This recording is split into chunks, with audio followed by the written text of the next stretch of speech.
if you've ever used Visual Studio for C or C++ development, you've probably noticed that the default file structure doesn't really make a lot of sense. I'm going to quickly go over how I set up a new Visual Studio project. So we're going to click New Project here, create a new project, and I like to just choose an empty project because it doesn't come with a lot of extra nonsense. We're going to give this project a name. Just going to make a little demo app here. I'll call it Square. You don't need to fill in solution name. It'll default to the same as the project name.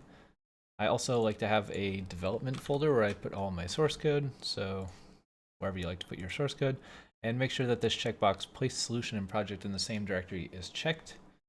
That'll just make the hierarchy a little less of a hierarchy. Now we'll click create. So you'll end up at this blank screen when you choose an empty project. One of the first things you'll notice is these file filters over here. We're just going to go ahead and delete those. They're not very useful. Say OK. The reason they're not very useful is they don't actually match the structure of the project on disk. So if you go ahead and right click on the project, you don't need to do this, but open folder in File Explorer. It's a useful shortcut to see the actual project structure. You'll notice there are no source or header or whatever other filters there were here in the actual project folder. So it's a bit confusing if you have a different folder structure in the IDE than you do on disk. So what I like to do instead is use this Show All Files view, which will instead show me the folders that are on disk instead of these imaginary filters in the IDE. So let's go ahead and right click on the project, and we're going to say add new item. And we're just going to make a simple CPP file here. Let's go ahead and I'm actually going to write some C style code here.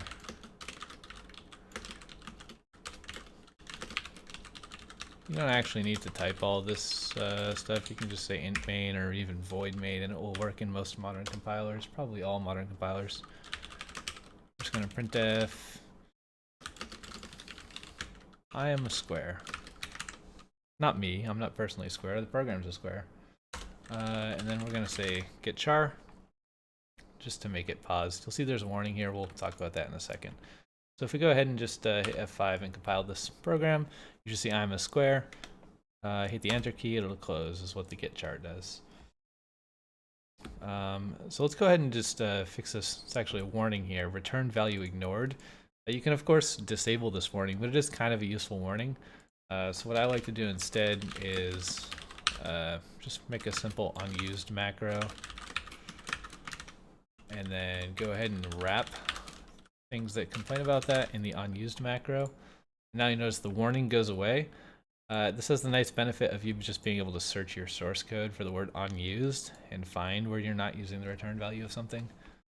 And it's, if you want to know how this works, you just very simple, you just cast a void.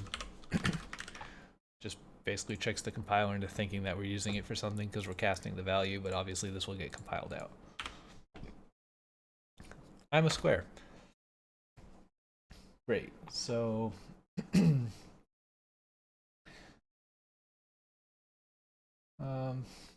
yeah, so we have a main CPP file over here.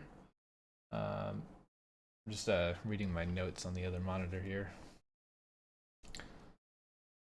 Let's go ahead and look at what is in the folder now. So you'll notice a bunch of stuff's in the folder, right? The source file got added to the root directory of the project, which is a little bit strange.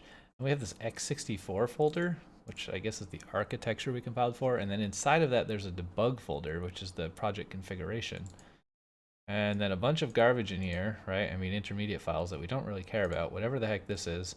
And oh, here's our executable, right? So it's like buried in a bunch of weird nonsense that Visual Studio needs, but I don't personally care about. If I want to try to redistribute this program to someone, I have to go digging through this folder structure, find the executable, and pull it out of here. If I have other stuff like assets or something, say I'm making a game, I have some textures and fonts and stuff. I see a lot of people, they'll just put it in this debug folder because that's where it needs to be for it to work, or they'll just put it in the project root. And that's not a really great setup, right? You end up with like a weird mixture of a bunch of different kinds of files. half of which you don't care about, and the other half of which are really important. So let's go ahead and find a way to clean this up a bit. So in order to demonstrate this, the problem a bit more with regard to files, I'm just going to do a simple thing here. I'm just going to write some stuff to the file. This is all caps. We're going to have to include a few more things probably. So we're just going to write some text to a file.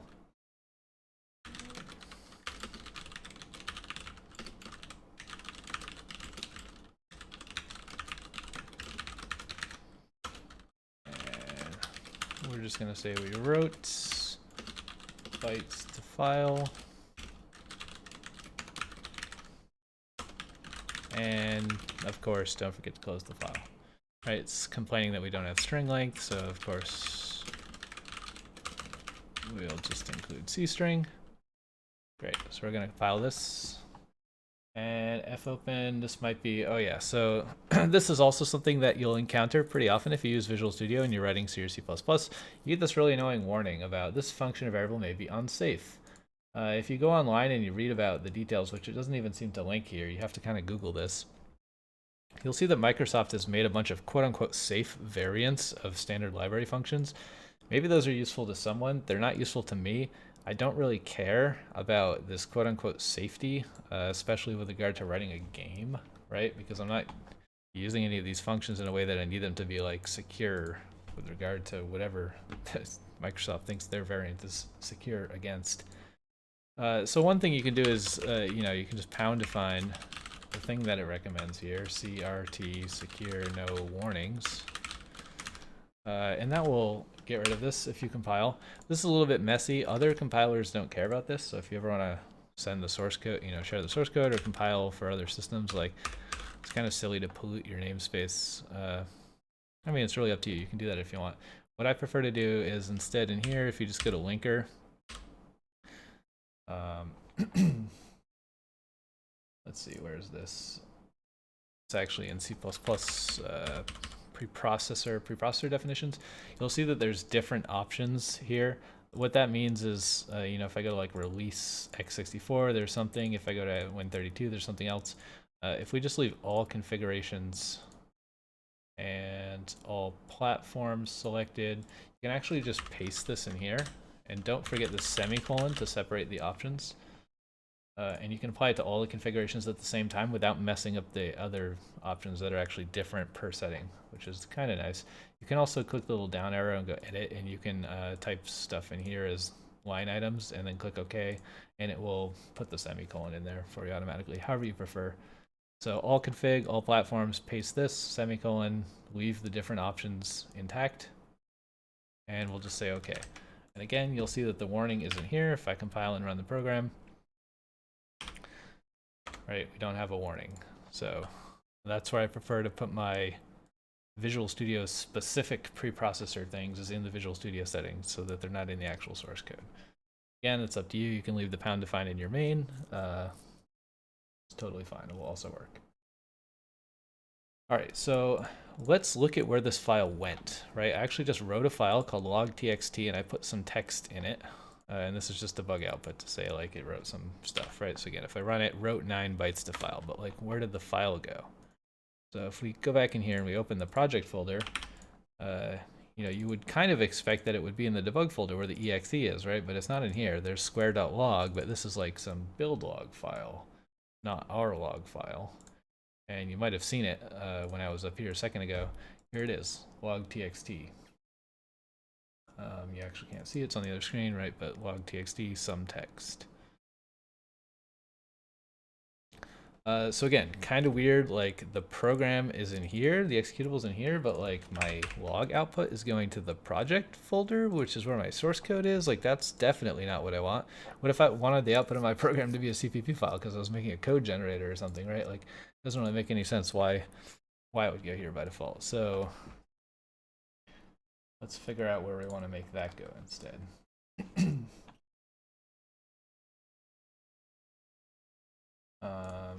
Yeah, so I'm going to go back into my project settings by right-clicking on the project, going to properties, or project properties rather, and we're going to go to the general tab. And again, you'll notice, yeah, so we have we have two important things here. We have the output directory and the intermediate directory. And actually, the target name is also important. So the output directory, you'll notice, has different options for different configs. Again, if you want to go look at debug Win32, debug 64, release 64, there's 4 configurations, right? 2 times 2. You'll see what all of these are. I don't actually care what those are. I'm actually going to go back to all configurations. Well, I'll go here and I'll just do this. I want to copy the solution dir variable. I'm going to go back to all, and then I'm going to paste solution dir bin. So I want my output directory to just be a bin folder, and I want my intermediate directory to just be an object folder. And you actually do need trailing slashes here. You'll get a warning if you don't put the trailing slashes. However, you don't need the slash between solution dir and bin, which is, admittedly very confusing. If you want to know what all the variables are, you can go in this little drop down and say edit, like I just did. Then click this macros button, and here's a list of all the macros you're allowed to use, right? So if we look for solution dir, here it is. You'll notice it has a trailing backslash. Therefore, we don't need a backslash before the word bin. It might even complain if we put one there. I'm not sure if double backslashes are okay or not, but generally you don't want to put a backslash after anything that has the word dir in the variable name. Great. So the other problem is, again, there are 4 configurations. If we're putting 4 configurations with the same target name in this folder, they're all going to start overwriting each other and causing lots of conflicts. And the debugger's not going to know which one to use when you try to debug your code. So what I like to do is, for each of these, just give them a unique name, right? So project name is the name of the project. It's just going to be square, and then, configuration type exe. It'll be square.exe, which if you go look in here, you'll see that's what it's called currently. So instead of square exe, let's call the debug 32-bit version square 32d for debug, right? And we'll call the 64-bit version square 64d. And the reason we're leaving project name here is because if we rename the project, it would just be nice if it automatically updates the name of the executable. And for the release versions, we will just do 64 without the d. And for 32, we will do 32 without the D. Right, and then I'm going to switch these back to all configs just so that I don't forget that the next time I edit a project setting, because I often do. It gets all messed up. So let's go back in here. Let's delete this log and this x64 temporary output nonsense. Again, you don't have to do all of these steps in this order. You could just, set all of the settings and then not run it incrementally like I'm doing for the purpose of example. So I'm just going to compile this in every mode, basically. Release, debug, release. So that was all, should have been all 4 modes. If we go look in obj, you'll see here's all the intermediate files now are in this obj, object directory, which is pretty standard place that you would put these. So we don't really care about the object directory anymore. If you ever want to rebuild your project, obviously you can go to build, clean, rebuild, but if you want to be sure that all the temporary files are deleted, you can just delete object, and then next time you build, it'll regenerate it automatically. So you don't need to have the directory there. Visual Studio will create it if it doesn't exist. And I also notice we have bin, and if you look in bin, hey look, you have 4 versions of the executable, right? You have 32-bit, 32 debug, 64-bit, and 64 debug. And they all can coexist in the same folder. You could even distribute all of these at the same time to your friends, and they could run whichever one they choose, right? Maybe you don't want to distribute the debug ones. You could delete the ones with D in the end of the name. Lots of options, but it's nice to have these all in one place. And now, if I run one of these, you'll see it generates a log file in the bin folder, which is actually what I want. I would like the output of the program to be in the bin folder. However, you'll notice if I run it from here, it's still putting this log output in the project directory, not in the bin folder, which is what I would like to happen. So in order to fix that, we're going to go back into the project properties. We're going to go to debugging. And we're going to change our working directory to project dir bin. for all configurations and all platforms. And now, when I run this from the debugger, it also will put the log output in the bin folder. And here you go, right? Here's the log output.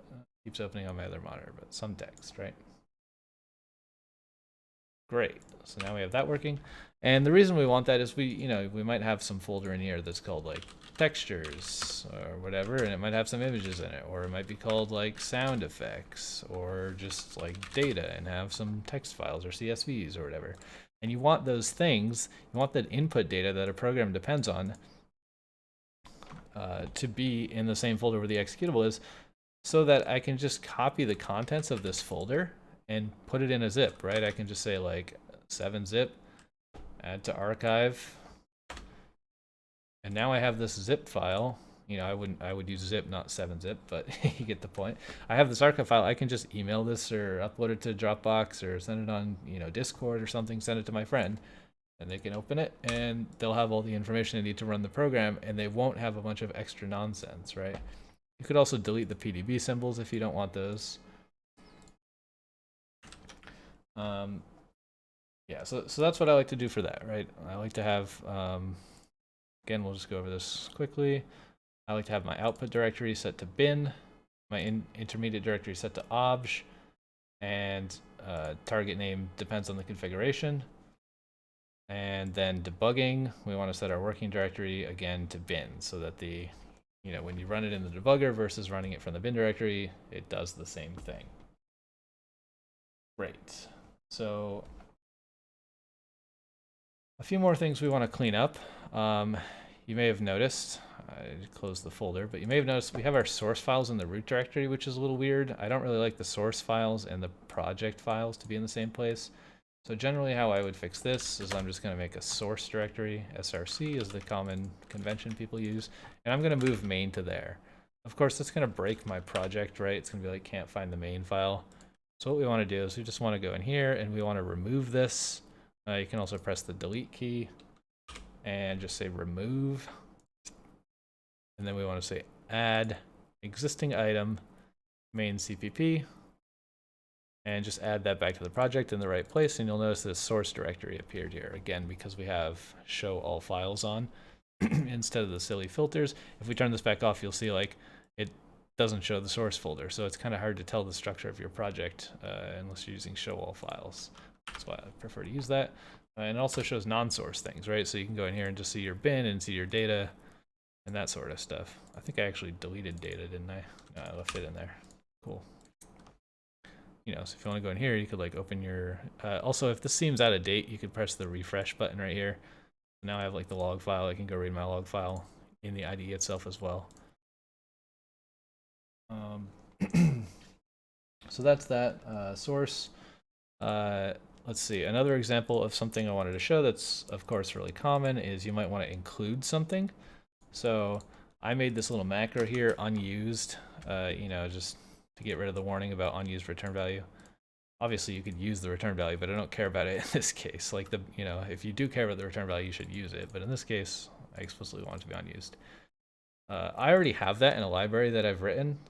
So let's say I want to include a library, right? So I'm just going to include some third-party code. If I go into one of my other projects here and look in the include, I have this thing just called DLB types. This is not important. You don't need this file for anything. But I'm going to put that in my include directory, and I'm going to include DLB types. And in general, the rule of thumb is you want to use angle brackets when you're including system headers, and you want to use double quotes when you're including headers from your local project folder. So anything you have in this include directory, normally I'd put my regular headers for the project. Like if I had player.cpp and player.h, I would put both files in the source. But things that are kind of like third party, in this case I wrote it, right? But it's sort of an external library. I put those things in include. I would also put like SDL or GLFW or IMGUI, like anything else I'm using, for the project in this folder, especially if I didn't write it. But even sometimes if I did, if it's in a separate repository. Great, and you'll see that it's complaining it doesn't know where that is. So to fix that, you guessed it, we'll go back to project settings. That was not project settings, this is. project properties. Sorry, I keep calling it settings. Kind of use those interchangeably.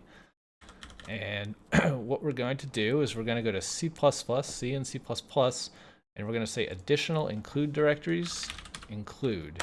Make sure you have all configurations and all platforms. Just type the word include in here, and that will tell it to look for things in the include folder. Again, you can refresh. You can see this include folder here and DLB types.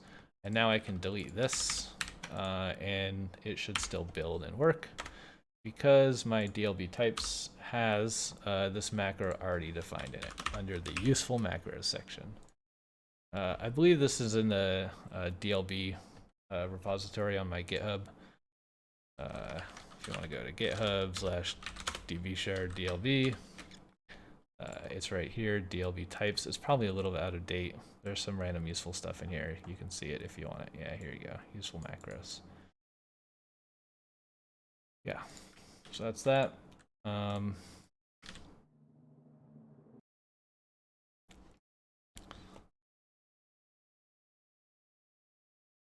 Let's see. So, random videos playing. What if we want to include third-party headers? Yeah, so this DLB types, we can close this. And now, yeah, so libraries is the last thing, right? Like, what if I want to include SDL as a static library? That's a common thing you might want to do. So I actually have example of that in here, right? Libs, SDL, you know, you have include, like all of this stuff you would copy into your include folder, maybe under an SDL, like include/SDL. But, you know, let's say I want the static lib for SDL. The DLL you would just put in your bin directory next to the exe, right? Because that's where the DLL would get loaded from. But the lib file, where does that go? So what I would do with that generally is go back to my project folder. I'm just going to make a new folder called lib for library. And I would just paste it in here.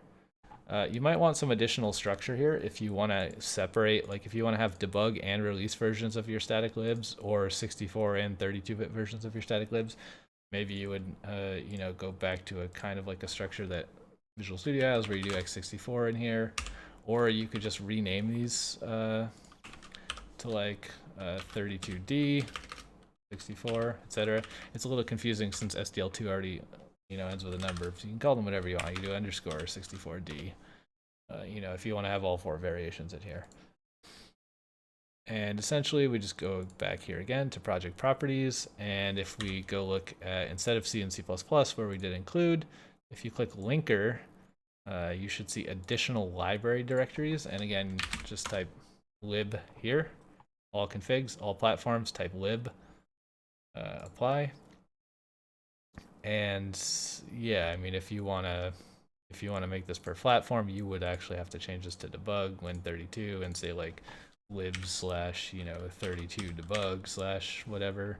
If you want to do it with folders, or you would just change your linker input additional dependencies per thing, right? So in here I could say like SDL2 32D lib semicolon, and then I would change to like win64 and have 64d.lib, etc.